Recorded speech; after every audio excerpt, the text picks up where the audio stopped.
Hi, I'm Buck, your personal tour guide to the Federal Reserve. I'm here to introduce you to one of the most complex but effective institutions in the United States. But don't worry, I'll explain it all in plain English. Just beside me is a road map of where we're going. Together, we'll walk through the Federal Reserve System, literally. And along the way, I'll show you just what goes on around here and why it's important. By the end of this tour, you too will be able to explain the Federal Reserve in plain English.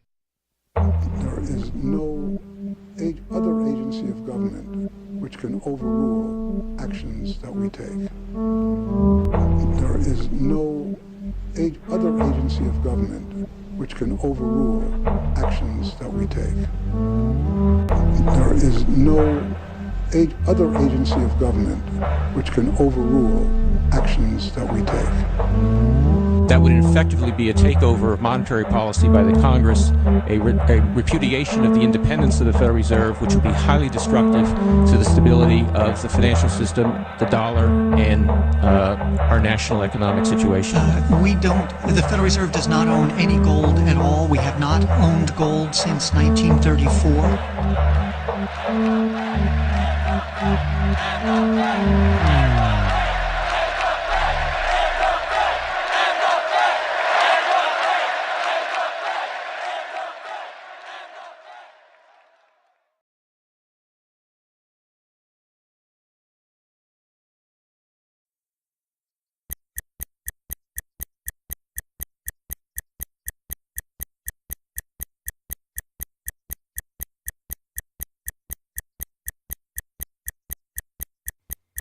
All our lives, we've been told that economics is boring. It's dull. It's not worth the time it takes to understand it. And all our lives, we've been lied to.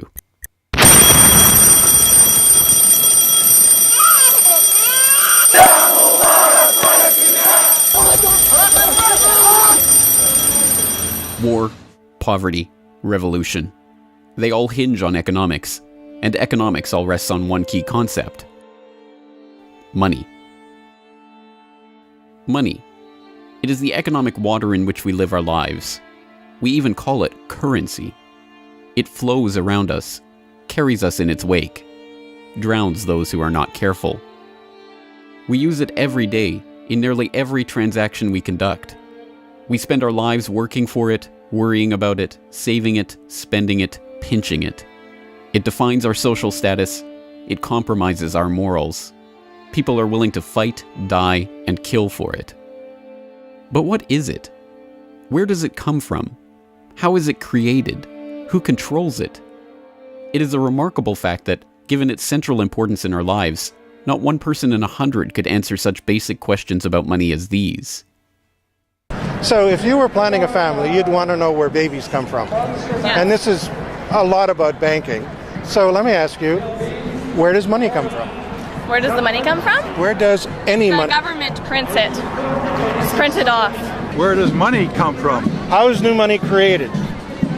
By labor. People work and produce wealth, and the money is supposed to match that wealth. Where does money come from? Well, I have a pretty different outlook on money. It actually comes from like trees, right?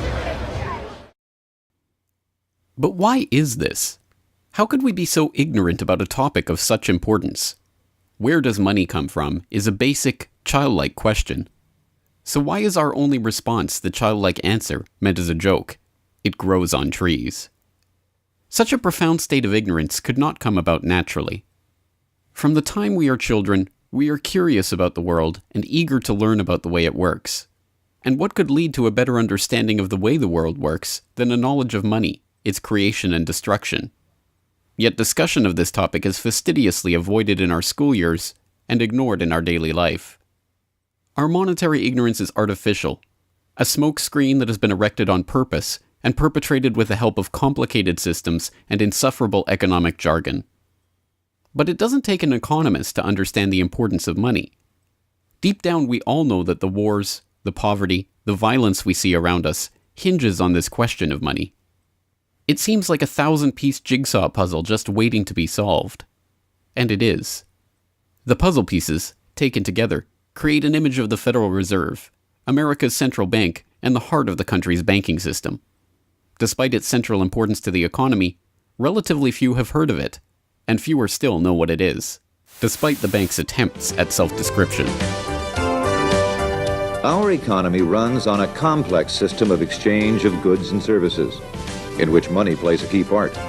Coin, currencies, savings, and checking accounts, the overall supply of money is managed by the Federal Reserve. Money is the medium through which economic exchanges take place, and money as a standard of value helps us to set prices for goods and services. The job of managing money, monetary policy, is to preserve the purchasing power of the dollar while ensuring that a sufficient amount of money is available to promote economic growth. The Federal Reserve also promotes the safety and soundness of the institutions where we do our banking. It ensures that the mechanisms by which we make payments, whether by cash, check, or electronic means, operate smoothly and efficiently. And in its fiscal role, acts as the banker for the United States government. Now, these duties comprise the major responsibilities of our central bank. But in order to really understand the Federal Reserve, we must first understand its origins and context. We must deconstruct the puzzle. The first piece of that puzzle lies here, in the White House. This is where the Federal Reserve Act, then known as the Currency Bill, was signed into law after passing the House and Senate in late December 1913. The New York Times of Christmas Eve 1913 described the festive scene. The Christmas spirit pervaded the gathering. While the ceremony was a little less impressive than that of the signing of the Tariff Act on October 3rd last in the same room, the spectators were much more enthusiastic and seized every occasion to applaud. There in the White House that fateful December evening, President Wilson signed away the last veneer of control over the American money supply to a cartel, a well-organized gang of crooks so successful, so cunning, so well hidden that even now, a century later, few know of its existence, let alone the details of its operations. But those details have been openly admitted for decades. Of course, just as we have been taught to find economics boring, we have been taught that this story is boring. This is the way the Federal Reserve itself tells it. The United States was facing severe financial problems. At the turn of the century, most banks were issuing their own currency, called banknotes. The trouble was, currency that was good in one state was sometimes worthless in another. People began to lose confidence in their money, since it was only as sound as the bank that issued it. Fearful that their bank might go out of business, they rushed to exchange their banknotes for gold or silver. By attempting to do so, they created the Panic of 1907. During the panic, people streamed to the banks and demanded their deposits. The banks could not meet the demand. They simply did not have enough gold and silver coin available. Many banks went under. People lost millions of dollars. Businesses suffered, unemployment rose, and the stability of our economic system was again threatened. Well, this couldn't go on. If the country was going to grow and prosper, some means would have to be found to achieve financial and economic stability. To prevent financial panics like the one in 1907, President Woodrow Wilson signed the Federal Reserve Act into law in 1913. But this is history as told by the victors, a revisionist vision in which the creation of a central bank to control the nation's money supply is merely a boring historical footnote, about as important as the invention of the zipper or an early 20th century hula hoop craze. The truth is that the story of the secret banking conclave that gave birth to that Federal Reserve Act is as exciting and dramatic as any Hollywood screenplay or detective novel yarn, and all the more remarkable for the fact that it is all true.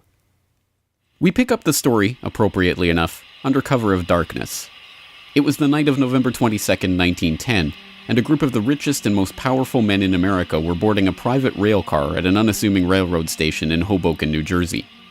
The car, waiting with shades drawn to keep onlookers from seeing inside, belonged to Senator Nelson Aldrich, the father-in-law of billionaire heir to the Rockefeller dynasty, John D. Rockefeller Jr. A central figure on the influential Senate Finance Committee where he oversaw the nation's monetary policy, Aldrich was referred to in the press as the general manager of the nation. Joining him that evening was his private secretary Shelton, and a who's who of the nation's banking and financial elite. A. Pyatt Andrew, the Assistant Treasury Secretary, Frank Vanderlip, President of the National City Bank of New York, Henry P. Davison, a senior partner of J.P. Morgan Company, Benjamin Strong Jr., an associate of J.P. Morgan and president of Bankers Trust Co., and Paul Warburg, heir of the Warburg banking family and son-in-law of Solomon Loeb of the famed New York investment firm Kuhn, Loeb and Company. The men had been told to arrive one by one after sunset to attract as little attention as possible. Indeed, secrecy was so important to their mission that the group did not use anything but their first names throughout the journey so as to keep their true identity secret even from their own servants and waitstaff. The movements of any one of them would have been reason enough to attract the attention of New York's voracious press, especially in an era where banking and monetary reform was seen as a key issue for the future of the nation. A meeting of all of them, now that would surely have been the story of the century. And it was. Their destination? The secluded Jekyll Island off the coast of Georgia, home to the prestigious Jekyll Island Club whose members included the Morgans, Rockefellers, Warburgs, and Rothschilds. Their purpose? Davison told intrepid local reporters who had caught wind of the meeting that they were going duck hunting.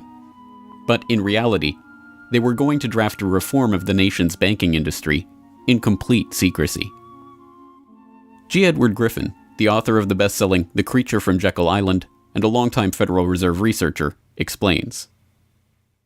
What happened is that the banks decided that since there was going to be legislation anyway to control their industry, that they wouldn't just sit back and wait and see what happened and cross their fingers that it would be okay.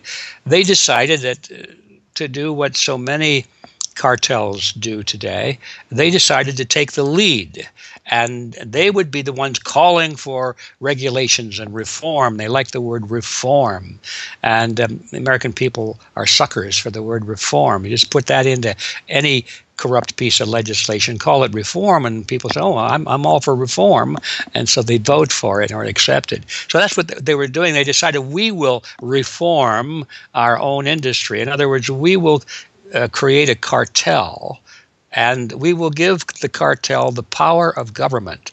We'll take our cartel agreement so that we can self-regulate to our advantage, and we'll call it the Federal Reserve Act. And then we'll take this cartel agreement to Washington and convince those idiots there to pass it into law. And that basically was the strategy. It was a brilliant strategy. Of course, we see it happening all the time, and certainly in our own day today, we see the same thing happening in other cartelized industry. Right now, we're watching it unfold in the field of healthcare, but at that time, it was banking, all right? And so the banking cartel wrote their own rules and regulations, called it the Federal Reserve Act, got it passed into law, and it was very much to their liking because they wrote it. And in essence, what they had created is a set of rules which made it possible for themselves to regulate their industry, but they went even beyond that. In fact, it's clear to me when I was reading their letters and their conversations at the time and the debates that they never dreamed that Congress would go along and also give them the right to issue the nation's money supply. I mean, not only were they now going to regulate their own industry, which is what they started out as wanting to do, but they got this incredible gift that they didn't dream would be given to them, although they were negotiating for it. And that was Congress gave them the authority to issue the nation's money. And Congress gave away the sovereign right to issue the nation's money to the private banks. And so all of this was in the Federal Reserve Act, and the American people were joyous because they were told and they were convinced that this was finally a means of controlling this big creature from Jekyll Island.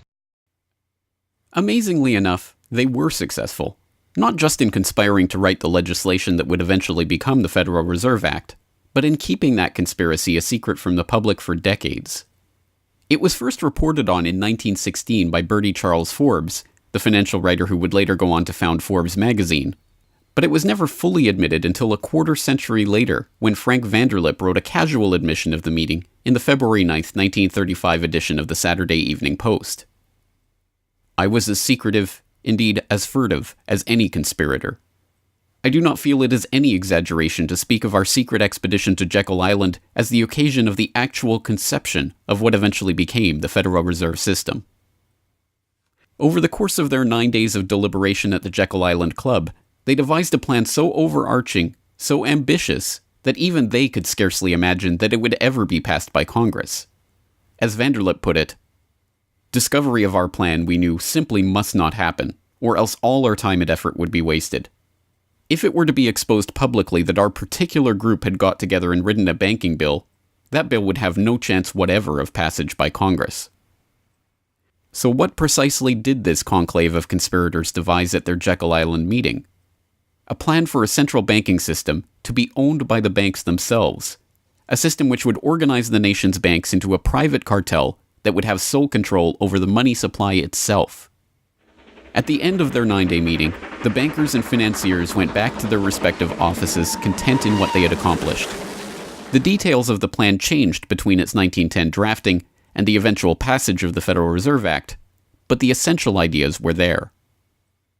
But ultimately, this scene on Jekyll Island, too, is just one piece of a larger puzzle. And like any other puzzle piece, it has to be seen in its wider context for the bigger picture to become visible. To understand the other pieces of the puzzle and their importance in the creation of the Federal Reserve, we have to travel backward in time. The story begins in late 17th century Europe. The 9 Years' War is raging across the continent as Louis XIV of France finds himself pitted against much of the rest of the continent over his territorial and dynastic claims. King William III of England, devastated by a stunning naval defeat, commits his court to rebuilding the English navy. There's only one problem: money. The government's coffers have been exhausted by the waging of the war, and William's credit is drying up. A Scottish banker, William Patterson, has a banker's solution. A proposal to form a company to lend £1 million to the government at 6% plus £5,000 management fee, with the right of note issue. By 1694, the idea has been slightly revised, a £1.2 million loan at 8% plus £4,000 for management expenses. But it goes ahead. The magnanimously titled Bank of England is created. The name is a carefully constructed lie, designed to make the bank appear to be a government entity. But it is not. It is a private bank owned by private shareholders for their private profit, with a charter from the king that allows them to print the public's money out of thin air and lend it to the crown. What happens here at the birth of the Bank of England in 1694 is the creation of a template that will be repeated in country after country around the world. A privately controlled central bank lending money to the government at interest, money that it prints out of nothing. And the jewel in the crown for the international bankers that creates this system is the future economic powerhouse of the world, the United States. In many important respects, the history of the United States is the history of the struggle of the American people against the banksters that wish to control their money. By the 1780s, with colonies still fighting for independence from the crown, the bankers will get their wish. In 1781, the United States is in financial turmoil. The Continental, the paper currency issued by the Continental Congress to pay for the war, has collapsed from overissue and British counterfeiting. Desperate to find a way to finance the end stages of the war, Congress turns to Robert Morris, a wealthy shipping merchant who was investigated for war profiteering just 2 years earlier. Now, as Superintendent of Finance of the United States from 1781 to 1784, he is regarded as the most powerful man in America, next to General Washington. In his capacity as Superintendent of Finance, Morris argues for the creation of a privately owned central bank deliberately modeled on the Bank of England that the colonies were supposedly fighting against. Congress, backed into a corner by war obligations and forced to do business with the bankers just like King William in the 1690s, acquiesces and charters the Bank of North America as the nation's first central bank. And exactly as the Bank of England came into existence loaning the British Crown £1.2 million, the BNA started business by loaning $1.2 million to Congress. By the end of the war, Morris has fallen out of political favor and the Bank of North America's currency has failed to win over a skeptical public. the BNA is downgraded from a national central bank to a private commercial bank chartered by the state of Pennsylvania. But the bankers have not given up yet. Before the ink is even dry on the Constitution, a group led by Alexander Hamilton is already working on the next privately owned central bank for the newly formed United States of America. So brazen is Hamilton in the forwarding of this agenda that he makes no attempt to hide his aims or those of the banking interests he serves. A national debt, if it is not excessive, will be to us a national blessing, he wrote in a letter to James Duane in 1781. It will be a powerful cement of our union. It will also create a necessity for keeping up taxation to a degree which, without being oppressive, will be a spur to industry. Opposition to Hamilton and his debt-based system for establishing the finances of the U.S. is fierce. Led by Jefferson and Madison, the bankers and their system of debt enslavement is called out for the force of destruction that it is, with Thomas Jefferson writing, "The spirit of war and indictment, since the modern theory of the perpetuation of debt, has drenched the earth with blood and crushed its inhabitants under burdens ever accumulating." Still, Hamilton proves victorious. The first Bank of the United States is chartered in 1791 and follows the pattern of the Bank of England and the Bank of North America almost exactly. A privately owned central bank with the authority to loan money that it creates out of nothing to the government. In fact, it is the very same people behind the new bank as were behind the old Bank of North America. It was Alexander Hamilton, Robert Morris's former aide, who first proposed Morris for the position of financial superintendent, and the director of the old Bank of North America, Thomas Willing, is brought in to serve as the first director of the first Bank of the United States. Meet the new banking bosses, same as the old banking bosses. In the first 5 years of the bank's existence, the U.S. government borrows $8.2 million from the bank, and prices rise 72%.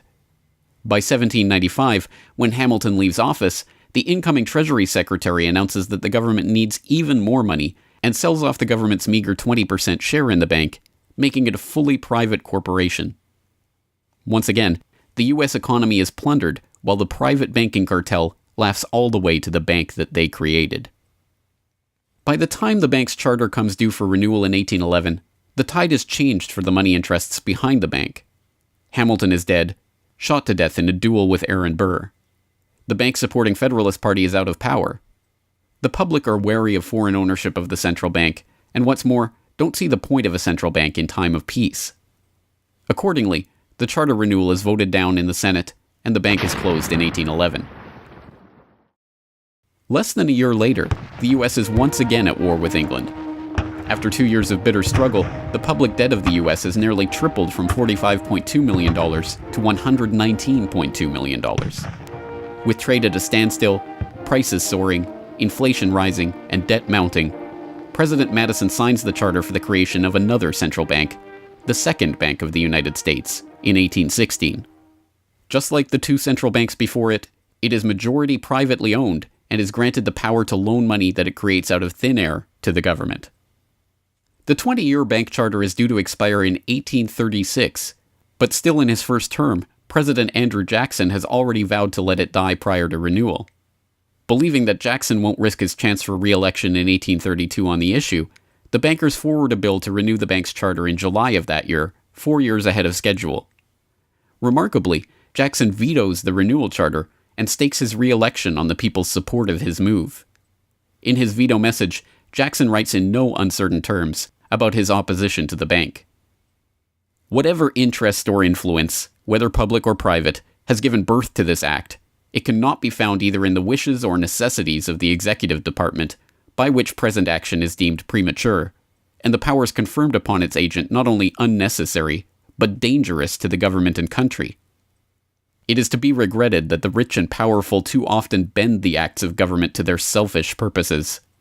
If we cannot at once, in justice to interests vested under improvident legislation, make our government what it ought to be, we can at least take a stand against all new grants of monopolies and exclusive privileges, against any prostitution of our government to the advancement of the few at the expense of the many, and in favor of compromise and gradual reform in our code of laws and system of political economy.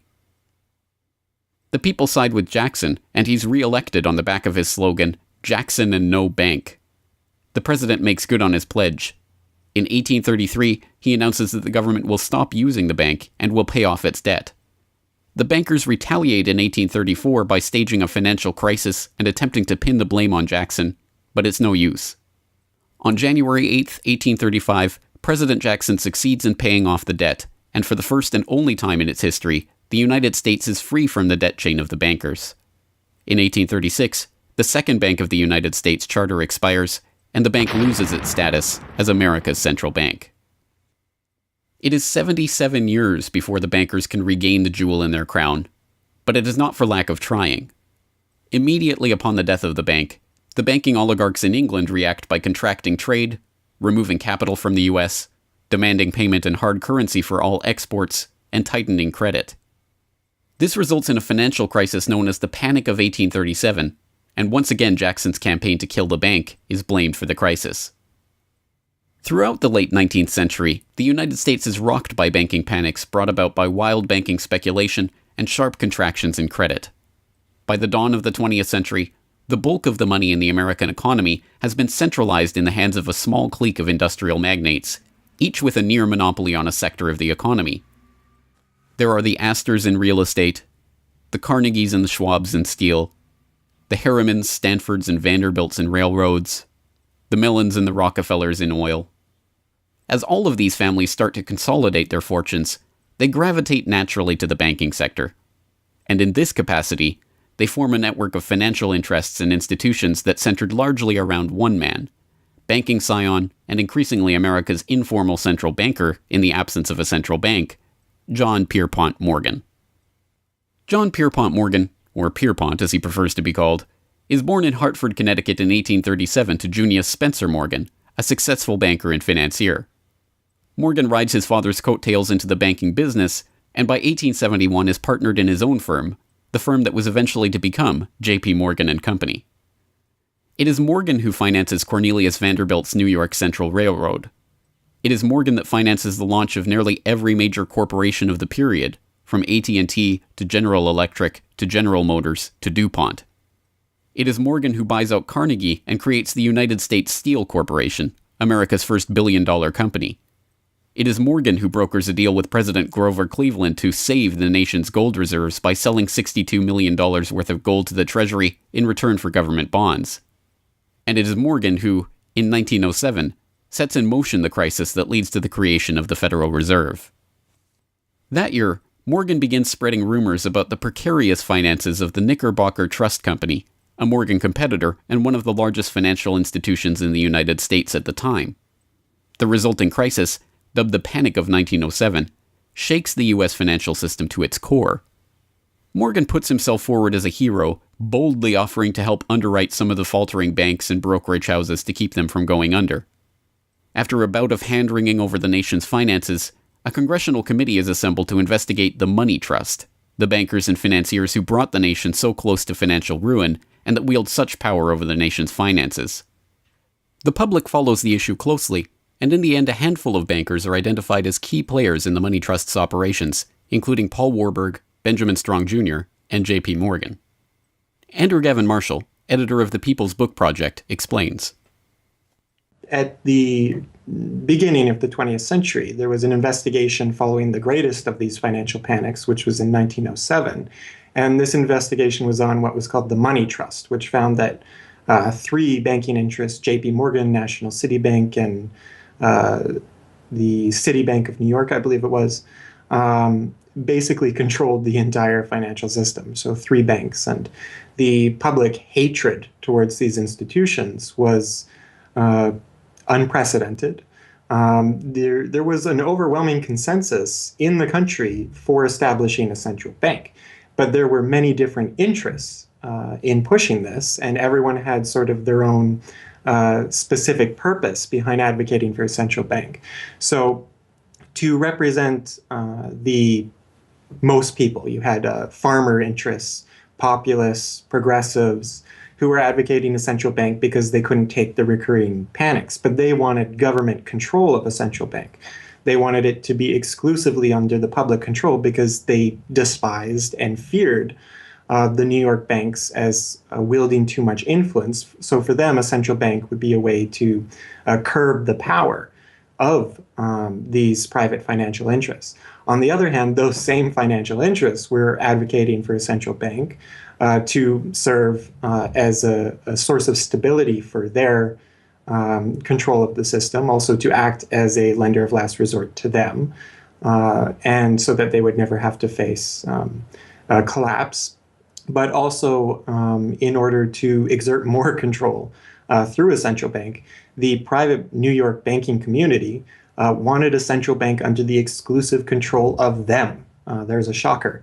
So you had all these various different interests which converged.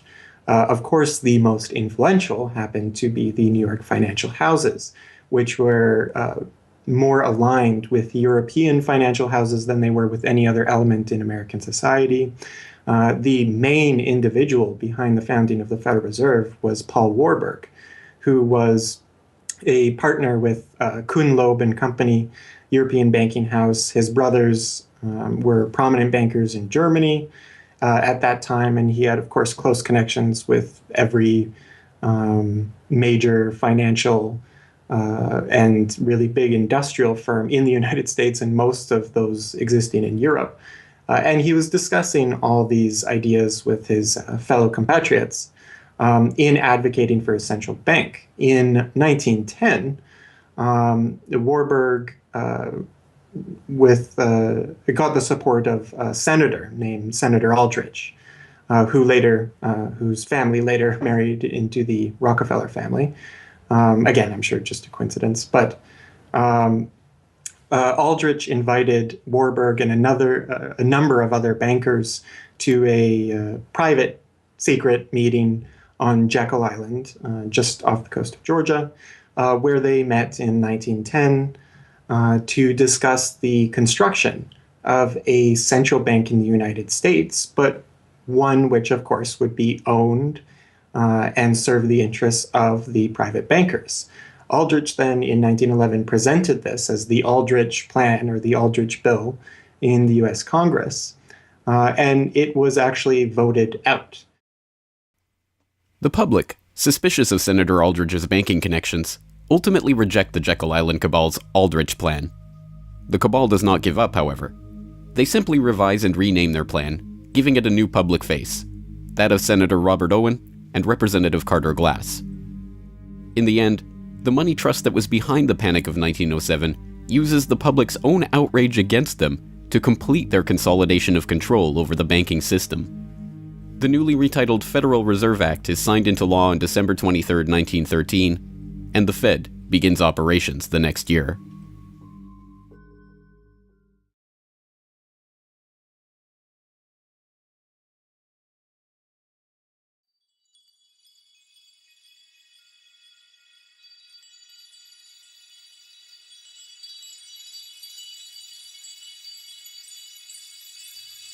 So how does the Federal Reserve System work? What does it do? Who owns and controls it? These are the basic questions that would get to the heart of the fundamental question, what is money? And that is why the answer to these questions have been shrouded in impenetrable economic jargon. Even the Federal Reserve's own educational propaganda, which has an unusual tendency towards cutesy animation and talking down to its audience, has a difficult time summarizing the Fed's mission and responsibilities. According to the Fed, to achieve these goals, the Fed, then and now, combines centralized national authority through the Board of Governors, remember that on the map, with a healthy dose of regional independence through the reserve banks. A third entity, the Federal Open Market Committee, brings together the expertise of the first two in setting the nation's monetary policy. Precisely what imaginary gaggle of schoolchildren is this economic gibberish aimed at? The simple truth, hidden behind the sleight of hand of economic jargon and magisterial titles, is that a banking cartel has monopolized the most important item in our entire economy: money itself. We are taught to think of money as the pieces of paper printed in government printing presses or coins minted by government mints. While this is partially true, in this day and age, the actual notes and coins circulating in the economy represent only a tiny fraction of the money in existence. Over 90% of the money supply is in fact created by private banks as loans that are payable back to the banks at interest.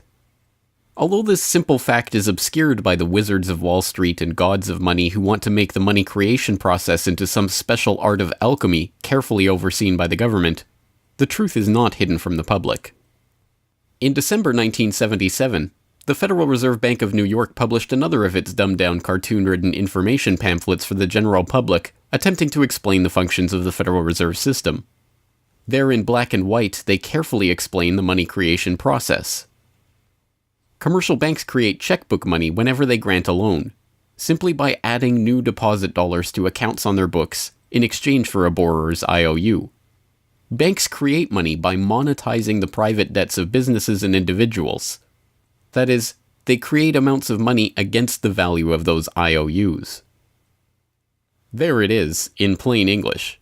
The vast majority of money in the economy, the checkbook money in our accounts at the bank and that we use in our electronic transfers and digital payments, is created not by a government printing press, but by the bank itself. It is created out of thin air as debt, owed back to the bank that created it at interest. This means that bank loans are not money taken from other bank depositors, but new money simply conjured into existence and placed into your account. And the bank is able to create much more money than it has cash to back up those deposits. The Fed claims to be the entity overseeing and backing up the banking industry. It was established, according to its own propaganda, to stabilize the system and prevent bank runs like the Panic of 1907 from happening again. Throughout much of the 1800s, almost any organization that wanted could print its own money. As a result, many states, banks, and even one New York druggist did just that. In fact, at one time, there were over 30,000 different varieties of currency in circulation. Imagine the confusion. Not only were there multitudes of currencies, some were redeemable in gold and silver, others were backed by bonds issued by regional governments. It was not unusual for people to lose faith both in the value of their currency and in the entire financial system. With many people trying to withdraw their deposits at once, sometimes the banks didn't have enough money on hand to pay their depositors.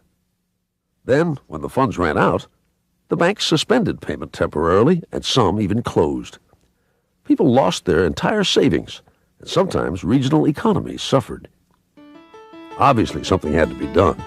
And in 1913, something was. In that year, President Woodrow Wilson signed into effect the Federal Reserve Act. This act created the Federal Reserve System to provide a safer and more stable monetary and banking system. If that was indeed its aim, it signally failed to do so in running up one of the greatest bubbles in American history to that point in the 1920s, just a decade after its creation. The popping of that bubble, of course, led directly into the Great Depression and one of the greatest periods of mass poverty in American history. Economists have long argued that the Fed itself was the cause of the Depression by its complete mismanagement of the money supply. As former Federal Reserve Chairman Ben Bernanke admitted in a speech commemorating Fed critic Milton Friedman's 90th birthday, regarding the Great Depression, "You're right, we did it. We're very sorry. But thanks to you, we won't do it again." Price stability is another cited tenet of the Federal Reserve's mandate. But here, too, the Fed has completely failed to live up to its own standards. Aside from the banking system, the Federal Reserve has another responsibility that's probably even more important. It's in charge of something called monetary policy. Basically, it means trying to keep prices stable to avoid inflation. Say you buy a CD today for $14. But what if next year the price of the CD jumped to $20 or $50? Not because of a change in supply or demand, but because all prices were going up. That's inflation. There are a lot of different causes of inflation, but one of the most important is too much money. The Fed can adjust the money supply by injecting money into the system electronically or by withdrawing money from the economy. Think of it. The Federal Reserve has the ability to create money and make it disappear. What's most important is what happens as a result. Anytime the supply of money is altered, the effects are felt throughout the economy. The Fed's methods have changed over time to take advantage of the latest computers and electronics, but its mission remains the same: to aim for stable prices, full employment, and a growing economy. 100 years ago, in 1913, the Fed was created, and we've marked it with a vertical line there. Consumer prices now are about 30 times higher than they were when the Fed was created in 1913. Paper money, too, is the responsibility of the Federal Reserve. Hence, the dollars in circulation are not Treasury notes, not bills of credit, but Federal Reserve notes, debt-based notes backed up, ultimately, by the government's own promise to pay. It's sovereign bonds backed up by the taxpayers themselves. At one time, the Federal Reserve banks were legally required to keep large stockpiles of gold in reserve to back up these notes. But that requirement was abandoned, and today the notes are backed up mostly by government securities. The Fed no longer keeps any actual gold on its books, but gold certificates issued by the Treasury and valued not at the spot price of $1,300 per troy ounce, but an arbitrarily fixed statutory price of $42 2/9 per ounce. But I do have one question. During the crisis or any time that you're aware of, has the Federal Reserve or Treasury participated in any gold swaps arrangements? We don't. The Federal Reserve does not own any gold at all. We have not owned gold since 1934. So we have not engaged in any gold swaps. But it appears on your balance sheet that you hold gold. What appears on our balance sheet is gold certificates. When we turned before 1934, the Federal Reserve did own gold. We turned that over by law to the Treasury and received in return for that gold certificates. If the Treasury entered into, because under the Exchange Stabilization Fund, I would assume they probably have the legal authority to do it. They wouldn't be able to do it then because you have the securities for essentially all the gold? No, we have no interest in the gold that is owned by the Treasury. We have simply an accounting document that is called gold certificates that represents the value at a statutory rate and still that we gave to the Treasury in 1930. And still measured at $42 an ounce, which makes no sense whatsoever. Clearly, there is a discrepancy between what we are led to believe is motivating the Fed and what it actually does. To understand what the Fed is actually intended to do, it's first important to understand that the Federal Reserve is not a bank per se, but a system. This system codifies, institutionalizes, oversees, and undergirds a form of banking called fractional reserve banking, in which banks are allowed to lend out more money than they actually have in their vaults. The whole process starts, the process of decay and corruption starts with something called fractional reserve banking. That's the technical name for it. And what that really means is that as the banking institution developed over several centuries, starting, of course, in Europe, it developed the practice of legalizing a certain dishonest accounting procedure. In other words, in the very, very beginning, if you want to go all the way back, people would bring their gold or silver to the banks for safekeeping. And they'd say, give us a paper receipt. And we don't want to guard our silver and our gold because, people could come in the middle of the night and they could kill us or tie us up and threaten us, and they'll get our gold and silver, so we can't really guard it. We'll take it to the bank and have them guard it, and we just want a paper receipt so that we can take the receipt back and get our gold anytime we want. And so in the beginning, money was receipt money. They could then, instead of changing or exchanging the gold coins, they could exchange the receipts, and people would accept the receipts just as well as the gold, knowing they could get the gold.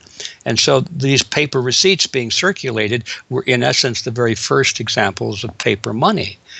Well, the banks learned early on that game that here they were sitting on this pile of gold and all these paper receipts out there. People weren't bringing the receipts in anymore.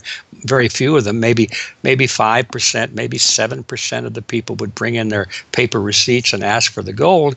So they said, why don't we just sort of give more receipts out than we have gold? They'll never know because we only are asked at the best 7% of it, so we can create more receipts for gold than we have, and we can collect interest on that because we'll loan that into the economy and we'll charge interest on this money that we don't really have.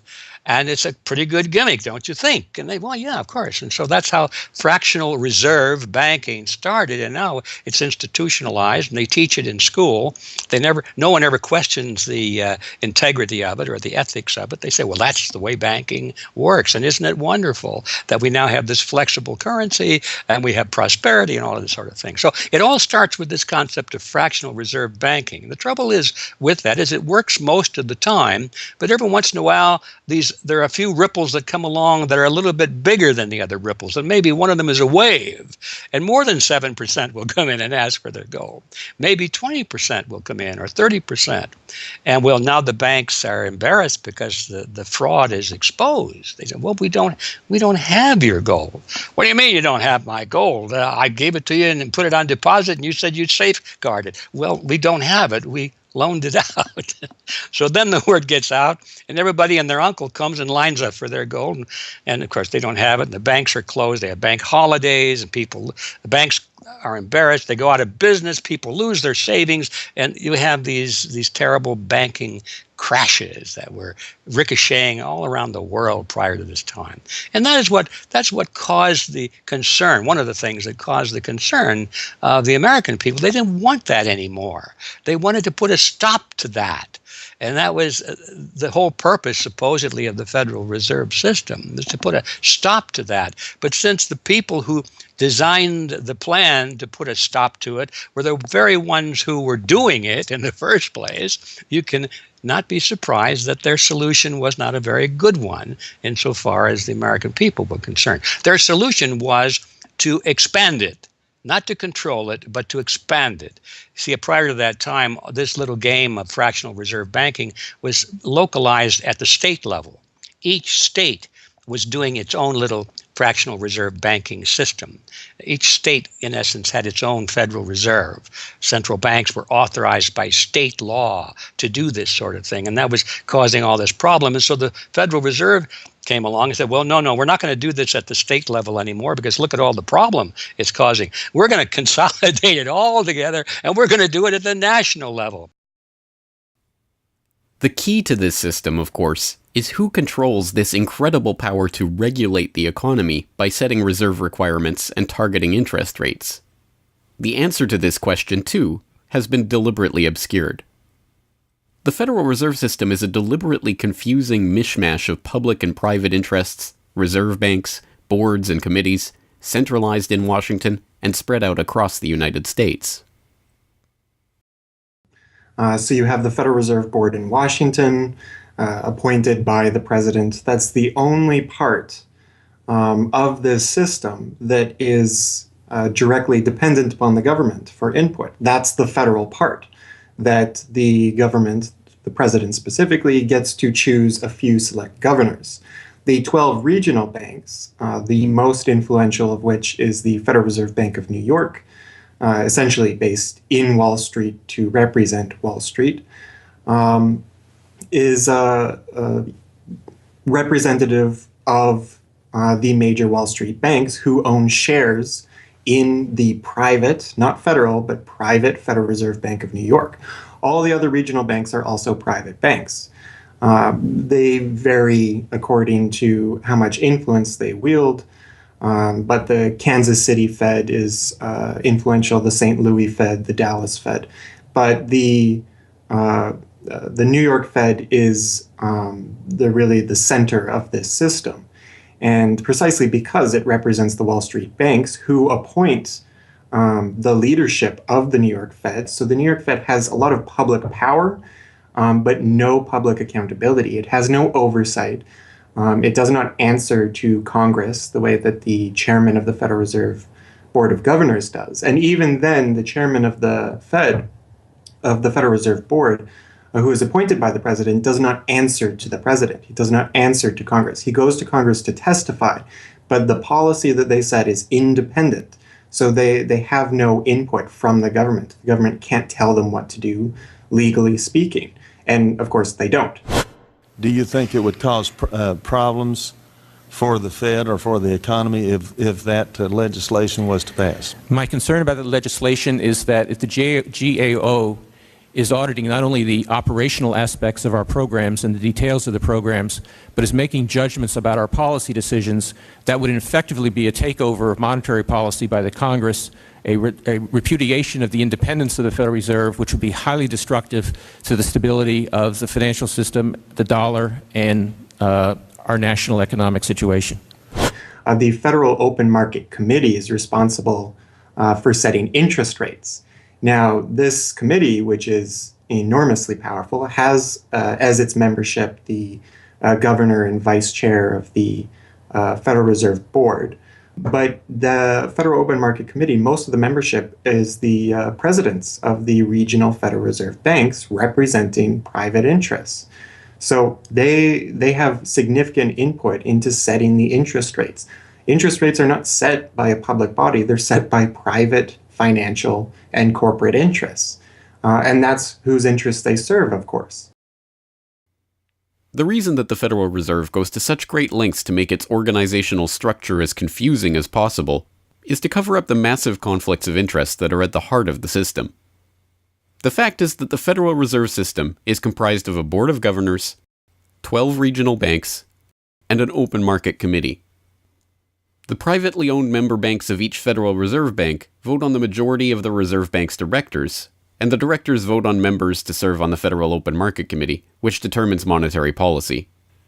What's more, Wall Street is given a prime seat at the table, with tradition holding that the president of the powerful New York Federal Reserve Bank be given the vice chairmanship of the FOMC and be made a permanent committee member. In effect, the private banks are the key determinants in the composition of the FOMC, which regulates the entire economy. According to the Fed, its monetary policy decisions do not have to be approved by the president or anyone else in the executive or legislative branches of government. It does not receive funding appropriated by the Congress, and the terms of the members of the Board of Governors span multiple presidential and congressional terms. Or, in the words of Alan Greenspan, what is the proper relationship, what should be the proper relationship between a chairman of the Fed and a president of the United States? Well, first of all, the Federal Reserve is an independent agency, and that means basically that there is no other agency of government which can overrule actions that we take. The Fed goes on in its self-mythologization to state that it is not a private, profit-making institution. This characterization is dishonest at best, and an outright lie at worst. The regional banks are themselves private corporations, as noted in a 1928 Supreme Court ruling. Instrumentalities like the national banks or the Federal Reserve Banks, in which there are private interests, are not departments of the government. They are private corporations in which the government has an interest. This point is even admitted by the Federal Reserve's own senior counsel. Our regulations do specify overall terms for the lending, but the day-to-day operation of the banking activities are conducted by the Federal Reserve banks. They are banks, and indeed they do lend, and they do interact they're their with own depositors. agency then, essentially, They are not in that agencies. regard. Yes, they're not agencies, Your Honor. They're persons under FOIA. Each Federal Reserve Bank, the stock is owned by the member banks in the district, 100% privately held. They have private boards of directors. Majority of those boards are appointed by the independent banks, private banks in the district. They're not agencies. These private corporations issue shares that are held by the member banks that make up the system, making the banks the ultimate owners of the Federal Reserve Banks. Although the Fed's profits are returned to the Treasury each year, the member banks' shares of the Fed do earn them a 6% dividend. According to the Fed, the fixed nature of these returns means that they are not being held for profit. Despite the dishonest nature of this description, however, it is important to understand that the bankers who own the Federal Reserve indeed do not make their money from the Fed directly. Instead, the benefits are much less obvious and much more insidious. The simplest way that this can be understood is that, as a century of history and a specific example of the last financial crisis shows, the Fed was used as a vehicle to bail out the very bankers who own the Fed banks in the most obvious example of fascistic collusion imaginable. A handful of financial institutions have enriched themselves as a result of institutional speculation on a large scale as well as manipulation of the market. And secondly, what they have done is that they have then gone to their governments and said, well, we are now in a very difficult situation and you need to give us money so that we can retain the stability of the financial system. And who actually lends the money or brokers the public debt? The same financial institutions which are the recipients of the bailout. Okay, and so what you have is a circular process. It's a diabolical process. You're lending money. You're not lending money. You're handing money to the large financial institutions, and then this is leading up to a mounting public debt in the trillions. Okay. And then you say to the financial institutions, we need to establish a new set of treasury bills and government bonds, etc., which of course are sold to the public, but they are always brokered through the financial institutions, which establish their viability and so on and so forth. And the financial institutions will probably buy part of this public debt. So that in effect what the government is doing is financing its own indebtedness through the bailouts. It hands money to the banks, but to hand the money to the banks, it becomes indebted to those same financial institutions, and then it says, well, we now have to emit large amounts of public debt. Please, can you help us? And then the banks will say, well, your books are not quite in order. And then the government will say, well, obviously they're not in order because we've just handed you $1.4 trillion of bailout money, and we're now in a very difficult situation, so we need to borrow money from the people who are, in fact, the recipients of the bailout. So this is really what we're dealing with. We're dealing with a circular process. The 2008 crisis and subsequent bailouts are merely the latest and most brazen examples of the fundamental conflicts of interest at the heart of America's privately owned central banking system. Beginning with the collapse of Lehman Brothers in September of that year, the Federal Reserve embarked on an unprecedented program of bailouts and special zero-interest lending facilities for the very banks that had caused the subprime meltdown in the first place. By the cartelization of the Federal Reserve structure, and thus not by accident, it was the very bank presidents who had overseen their banks' lending practices that ended up in the director positions of the Federal Reserve banks that voted on where to direct the trillions of dollars in bailout money. And unsurprisingly, they directed it toward their own banks. A stunning 2011 Government Accountability Office report examined $16 trillion of bailout facilities extended by the Fed in the wake of the crisis and exposed numerous examples of blatant conflicts of interest. Jeffrey Immelt, chief executive of General Electric, served as a director on the board of the Federal Reserve Bank of New York, at the same time the Fed provided $16 billion in financing to General Electric. JP Morgan Chase chief executive Jamie Dimon, meanwhile, was also a member of the board of the New York Fed during the period that saw $391 billion in Fed emergency lending directed to his own bank. In all, Federal Reserve Board members were tied to $4 trillion in loans to their own banks. These funds were not simply used to keep these banks afloat, but actually to return these Fed-connected banks to a period of record profits in the same period that the average worker saw their real wages actually decrease and the economy on Main Street slow to a standstill. Ben Bernanke, at that time the chairman of the Federal Reserve Board of Governors, was confronted about these conflicts of interest by Senator Bernie Sanders upon the release of the GAO report in June 2012. Senator, you raised an important point, which is that this is not something the Federal Reserve created. This is in the statute. Congress in the Federal Reserve Act said this is the governance of the Federal Reserve, and more specifically that bankers would be on the board. And 6 out of 9. Sorry? 6 out of 9 in the regional banks are come from the banking industry. That's correct, and that is in the law. And right. I'll answer your question, though. The answer to your question is that Congress set this up. We have tried, I think we've made it into something useful and valuable. We do get information from it. But if Congress wants to change it, of course, we will work with you to find alternatives. Bernanke is completely right. These conflicts are, in fact, a part of the institution itself. A structural feature of the Federal Reserve that was baked into the Federal Reserve Act itself over 100 years ago by the bankers who conspired to cartelize the nation's money supply. You could not ask for a more succinct reason why the Federal Reserve itself, this admitted cartel of banking interests, needs to be abolished. But you could get one.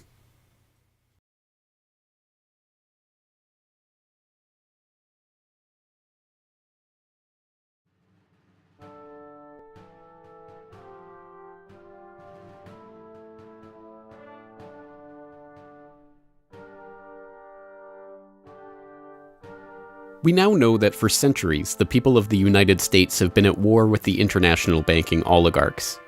That war was lost, seemingly for good, in 1913, with the creation of the Federal Reserve. With the passage of the Federal Reserve Act, President Woodrow Wilson consigned the American population to a century in which the money supply itself has depended on the whims of the banking cabal. A century of booms and busts, bubbles and depressions, has led to a wholesale redistribution of wealth toward those at the very top of the system. At the bottom, the masses toil in relative poverty, single-income households becoming double-income households out of necessity, their quality of life being slowly eroded as the Federal Reserve notes that pass for dollars are themselves devalued. Worse yet, the fraud itself perpetuates Alexander Hamilton's persistent myth that a national debt is necessary at all. The US is now locked into a system whereby the government issues bonds to generate the funds for their operations, bonds that are backed up by the taxation of the public's own labor. The perpetrators of this fraud, meanwhile, remain in the shadows, largely ignored by a general public that could instantly recognize the latest Hollywood heartthrob or pop idol, but have no clue what the head of Goldman Sachs or the New York Fed does, let alone who they are. This cabal bear allegiance to no nationality, no philosophy or creed, no code of ethics. They are not even motivated by greed, but power. The power that the control of the money supply inevitably brings with it. After a person has all the money in the world that you could possibly use to buy anything you want, what's left to capture your imagination? And the answer, of course, is power. Power over people. Now, money is power over people, but there's another power over people as well, and that is the political power, the social power. And I think this has now become the dominant driving force of these people. They've already got the money. They've got it locked down. Now they're striving for this new world order, as their name for it. They want all of the world into one political unit, which they dominate, not only with money, but with military and psychological means and education and media and propaganda. They want total control over every human on the planet. And by golly, they're moving pretty rapidly in that direction. It did not take long for this lust for power to rear its head. In 1921, just 7 years after the Fed began operations, the same J.P. Morgan-connected banking elite that founded the Federal Reserve incorporated an organization called the Council on Foreign Relations with the goal of taking over the foreign policy apparatus of the United States, including the State Department. In this quest, it was remarkably successful. Although there are only about 4,000 members in the organization today, its membership has included 21 Secretaries of Defense, 18 Treasury Secretaries, 18 Secretaries of State, 16 CIA directors, and many other high-ranking government officials, military officers, business elite, and, of course, bankers. The first director of the CFR was John W. Davis, J.P. Morgan's personal lawyer and a millionaire in his own right. Together with its sister organizations in Britain and elsewhere around the world, these groups would work together toward what they called a new world order of total financial and political control directed by the bankers themselves. As Carroll Quigley, noted Georgetown historian and mentor of Bill Clinton, wrote in his 1966 work, Tragedy and Hope, A History of the World in Our Time, the powers of financial capitalism had a far-reaching aim, nothing less than to create a world system of financial control in private hands, able to dominate the political system of each country and the economy of the world as a whole. This system was to be controlled in a feudalist fashion by the central banks of the world acting in concert, by secret agreements arrived at in frequent private meetings and conferences. The apex of the system was to be the Bank for International Settlements in Basel, Switzerland, a private bank owned and controlled by the world's central banks, which were themselves private corporations. This is why the bankers and their partners in government and business conspired to bring about the 2008 crisis. Not for the pursuit of money, but power. In the same way the bankers used the panic of 1907 to consolidate their control over the money supply, they hope to use the 2008 crisis and subsequent panics, which they themselves have created, to consolidate their political control. The International Summit for the Global Financial Crisis has been expanded from G7 to G20 because the leading 7 developed countries cannot solve the crisis alone. This expanded meeting raises the question whether a new global financial system will be created. So is this some sort of a new world order, which Gordon Brown kind of alluded to? British Prime Minister Gordon Brown has described the quote-unquote guiding principles to be addressed at the summit. They are transparency, sound banking, responsibility, integrity, and get this, global governance, unquote. I think a new world order is emerging, and with it the foundations of a new and progressive era of international cooperation. The inevitable conclusion, one that flows necessarily from the true understanding of this situation, is that the Federal Reserve System needs to be consigned to the dustbin of history. After a century of enslavement, it is time for the American public to finally throw off the bankers' debt chains. If there was ever a point in human history to start questioning alternatives, this would be it. And to think that where we are and simply say, oh, well, this is the best of our options. How many of the best options lead to self-destruction? Doesn't sound like a best option.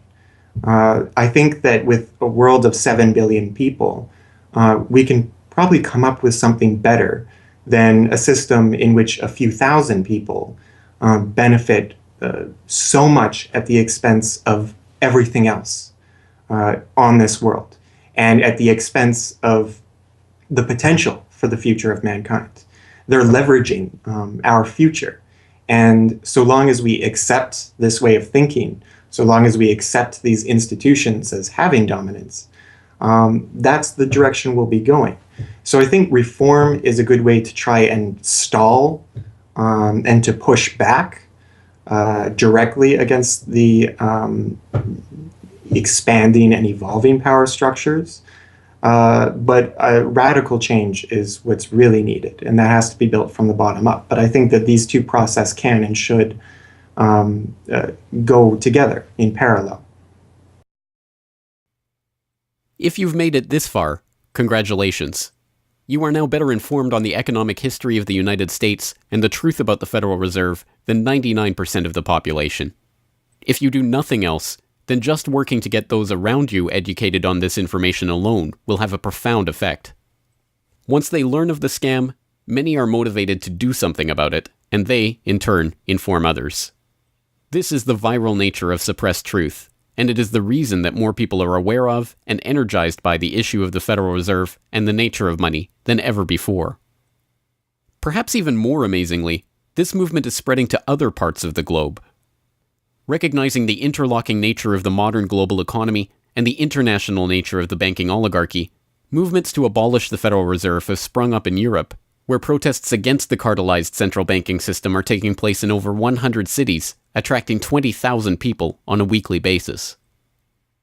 I started this movement because I realized that the Federal Reserve Act, in my opinion, is one of the most worst laws in the whole world. So a private banking company is lending America the money, and in my opinion, America is not any more democratic.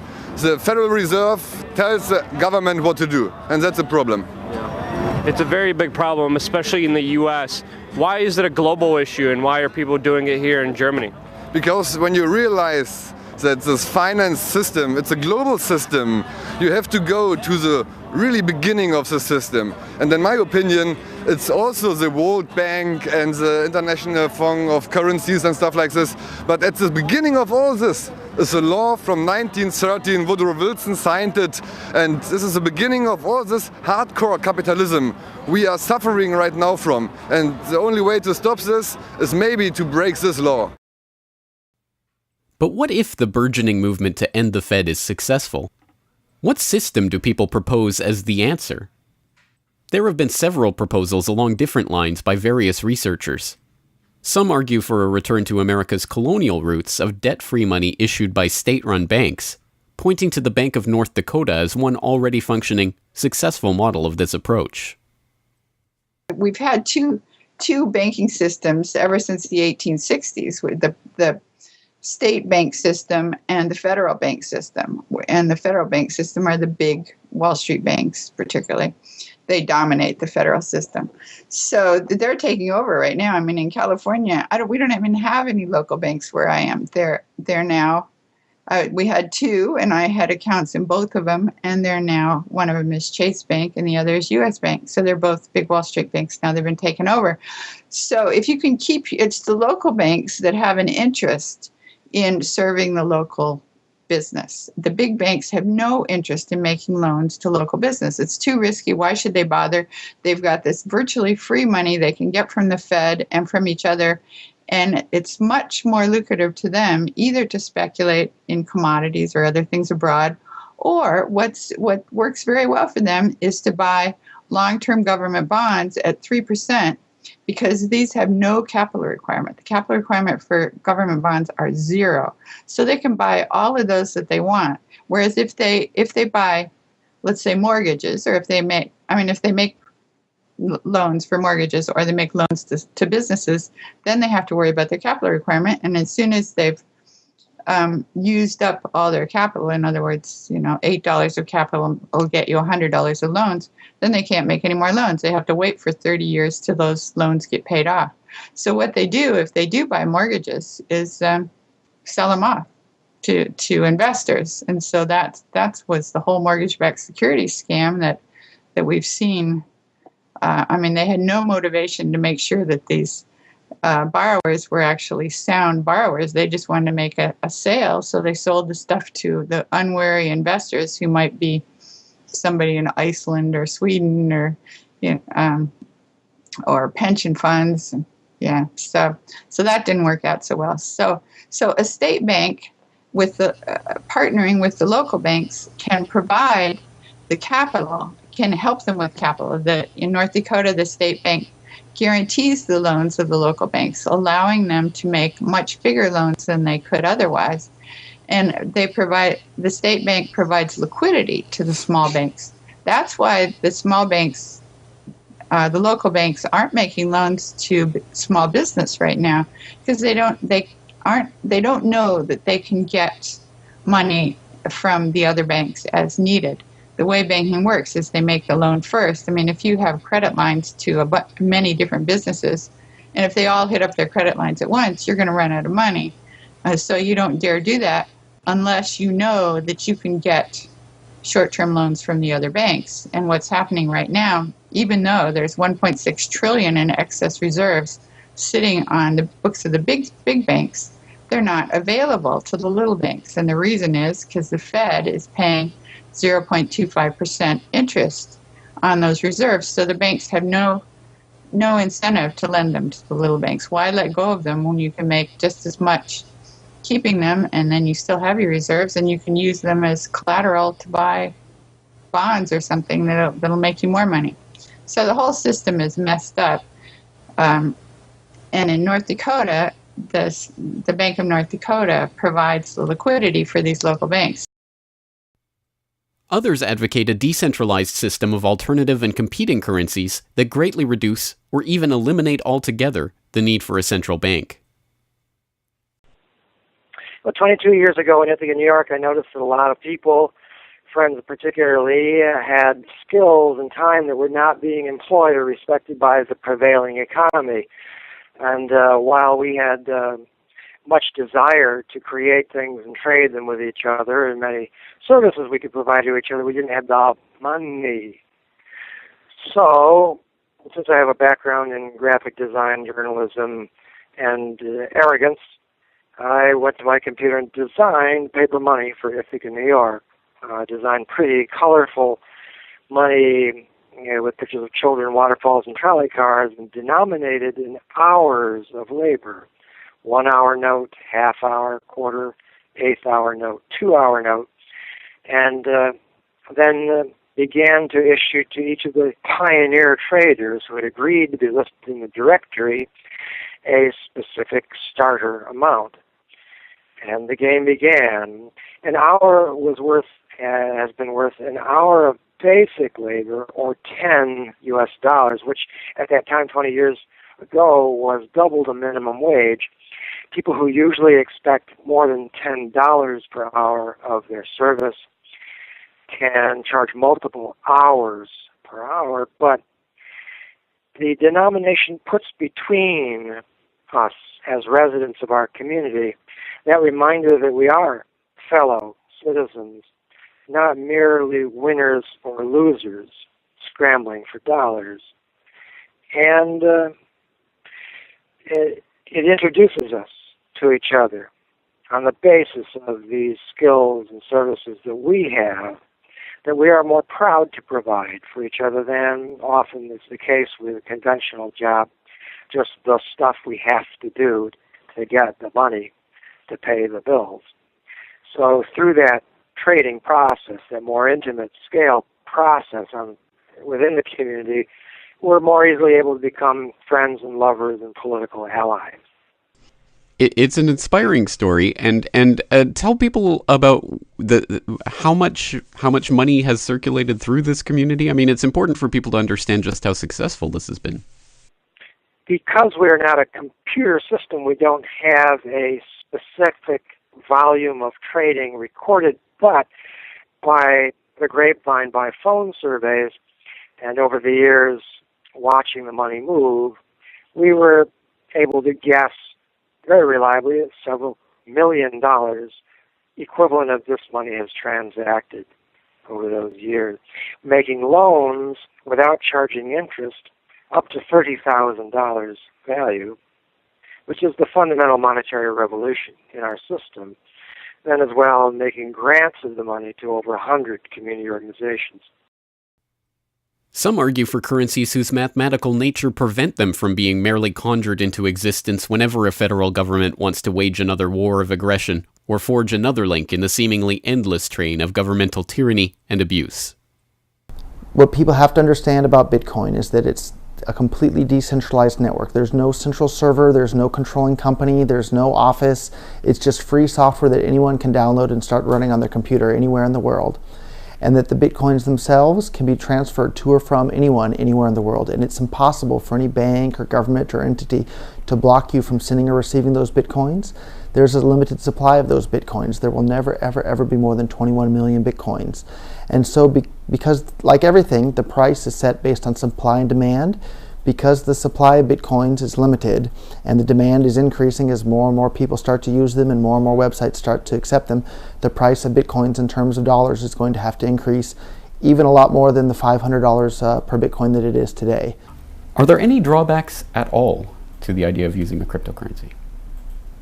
If you're part of the current power elite that can just print money at will to spend on whatever you feel like, then yeah, the world switching over to Bitcoin is probably not going to benefit you. But if you're one of the normal people that aren't working for the Federal Reserve or any central bank that's printing money to pay to your friends and that sort of thing, then a Bitcoin world is a wonderful thing for you. Sound money, cryptocurrencies, state banks, LETS programs, self-issued credit. These and many other solutions have all been proposed, and many of them are in use in different localities today. Information on all of these ideas and how they are being applied in various parts of the world are widely available online. The point is that the question of what money is and how it should be created is perhaps the single greatest question facing humanity as a whole, and yet it is one that has been almost completely eliminated from the national conversation. Until recently. End the Fed! End the Fed!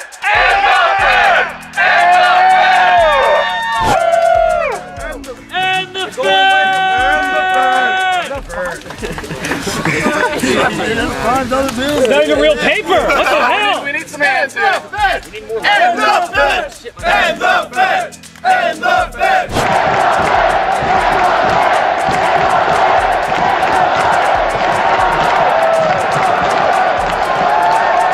I haven't even gotten to that part yet.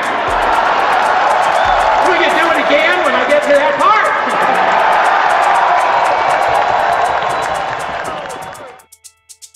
And so the rest of the story is now in our hands. Once we understand the scam that has taken place, the gradual consolidation of wealth and power in the hands of an elite few banking oligarchs, and the growing impoverishment of the masses, all in the name of banking funny money created out of nothing and loaned to the public at interest, we can choose to get active or to do nothing at all.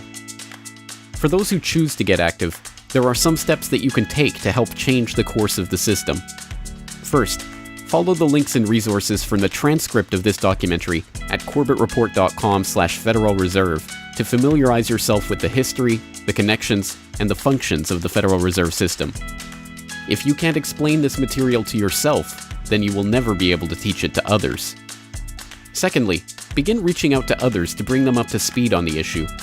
It can be as simple as broaching this conversation in the Monday morning water cooler talk, or passing out a copy of this documentary, or sending out links to this information to your email list.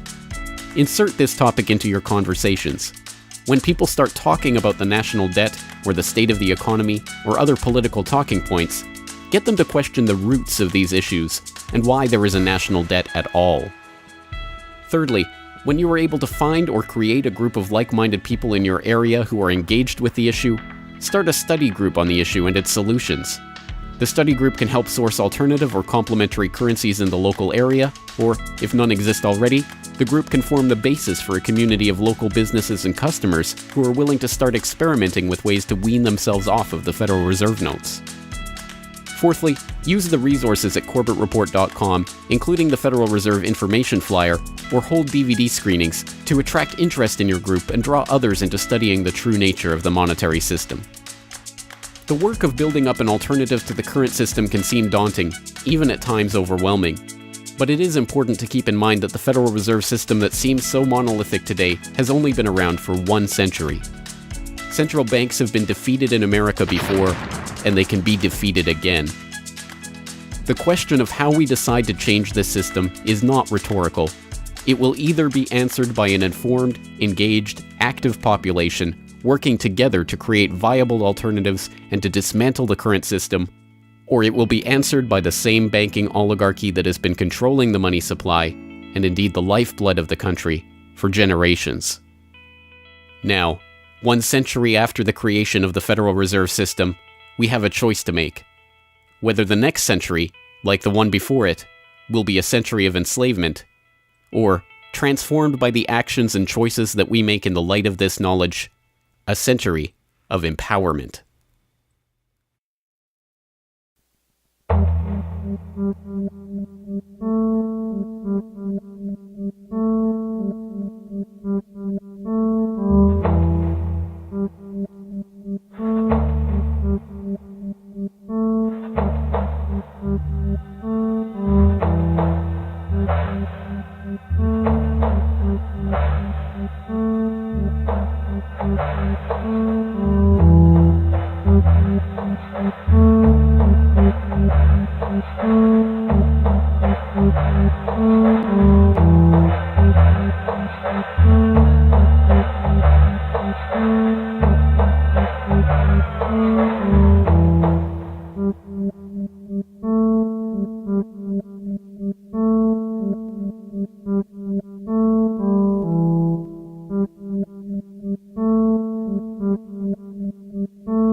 Hello, this is James Corbett of CorbettReport.com, the writer, producer, director, narrator, and just about everything else you can imagine with regards to the documentary that you just finished watching, Century of Enslavement, The History of the Federal Reserve. As I mentioned towards the end of that documentary, if you've made it this far, then you are now better informed about the Federal Reserve, its origins, what it is, how it functions, and why it must be opposed than 99% of the general public. And if you've made it this far, then you are obviously one of the very few who is very eager and motivated to join the rising tide of free humanity that is seeking to throw off the debt chains of the banksters in the United States and around the world. And if you are so motivated, then I have some treats for you. I have some resources that I'd like to direct you to. As I mentioned again towards the end of that documentary, there are some resources up at corbettreport.com that I hope will help you in your quest to better inform yourself and better inform others about the Federal Reserve System. Because once again, if you can't explain this to yourself, then how could you ever hope to explain it to anyone else? So I think the first quest that we must all engage in is to improve our own understanding of the Federal Reserve System and how it functions, and then to spread that information to others. And on that note, once again, if you go to corbettreport.com, you'll be able to find, first and foremost, this documentary itself is, of course, 100% freely available online, which you would know because you're watching this right now. So, of course, there will be links to the YouTube version of this documentary or the downloadable MP4 version on my website. There's also audio MP3 files available for download. All of those, again, freely open to the public, and I do encourage you to send them out to others if you do find it to be a valuable resource yourself. And once you're there at corbettreport.com, you'll find not only the documentary itself, but also a transcript of the documentary, complete with hyperlinks to all of the source documents, videos, articles, all of the information that was used to compile this documentary. So I hope that will be a valuable resource, again, for people who are looking to put this information together in a way that makes sense in their own head, and so that they can see where all of this information is coming from, much of it sourcing from the Federal Reserve itself. So I hope that the hyperlinked transcript will be valuable to people out there who are seeking to broaden their understanding of these topics. And you will also find there a news information pamphlet that I have put together with the help of Mike Krentz of MikeKrentz.com, a graphic designer who's helped me out a lot behind the scenes on the website. As you can tell from the graphics on this documentary, I'm not a graphic designer myself by trade or by training. So I certainly do appreciate Mike's help in putting this information pamphlet together. And this is just a few points that have been addressed in this video, informational points about the Federal Reserve, what it is, and some interesting little teasers to get people interested in this information. You can download and print this off from corbettreport.com and use it however you like, handing it out to people on the street, using it as a discussion point if you hold a DVD screening, if you want to just post it up in public areas, only where allowed by law, of course. Once again, this is freely available for download and for you to print out and to use to help spread information about the Federal Reserve System. And it's available both in color and black and white and should print nicely onto standard 8.5 by 11 letter size paper. So that will all be up there at the website, along with, of course, an actual DVD version of this documentary. Once again, if you do find this information useful, then I hope you will try to spread it to others. There are a lot of people who prefer the online link, but there will be some people who you cannot reach online. For those people, and for yourself, if you so desire, here is a physical hard copy that you can order from corbettreport.com for 2,000 Japanese yen. That's about 20 Federal Reserve notes. Because unfortunately, we are trapped in this debt-based bankster-led system. So we do all require these pieces of paper in order to put a roof over our head and food on the table, myself included. So your support is obviously greatly appreciated. And for that 2,000 Japanese yen, about 20 Federal Reserve notes, you'll receive this documentary. Disc 1 containing the documentary itself. Disc 2, the full 1-hour interview with G. Edward Griffin. So I think, again, a valuable resource for people who are looking for more information about the Federal Reserve. So that's available at corbettreport.com, along with all of this that we've talked about here, the information pamphlet, the hyperlink transcript, all of the various formats this is available in. Once again, I've tried to make this as straightforward as possible and also as detailed as possible so that you can start to further your own exploration and understanding of this system that we're facing. Once again, of course, any way that you choose to get this information out to others is greatly appreciated, but if you do want to send the Corbett Report links around, the best one to use is corbettreport.com/Federal Reserve. That will have the documentary in the YouTube format, it will have the downloadable MP3 and MP4 formats, it will have the transcript, it will have the downloadable information pamphlet, and it will also have a link to buy the DVD. So all of that will be there at corbettreport.com/Federal Reserve. Please send people there if you're going to send people anywhere. So once again, I really do salute you for taking time out of your busy day, out of your schedule, to devote yourself to watching and learning and understanding this material, and to helping spread this information and awareness to others, because it is only together that we will ever be able to form the movement that will ultimately turn the tide against the banksters and defeat the Federal Reserve and all of the similarly privately controlled central banks all around the world. So once again, thank you for your time and attention. I'm James Corbett of CorbettReport.com.